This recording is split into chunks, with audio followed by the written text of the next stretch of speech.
ফুটে গেছে ভাইয়া বলে বাংলাদেশে আসছে।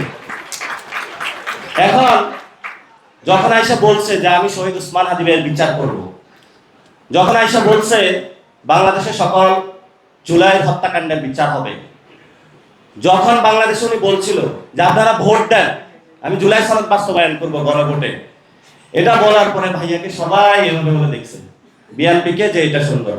180 দিন পরে ফুটে গেছে ভাইয়া।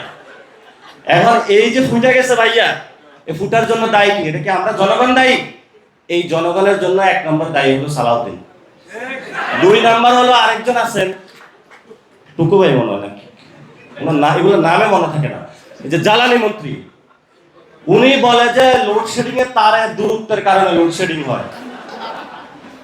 তারপরে ওনাদের আরেকজন আছেন অর্থমন্ত্রী, অর্থমন্ত্রী হলো ইসলামী ব্যাংক দখল করতে গেছে।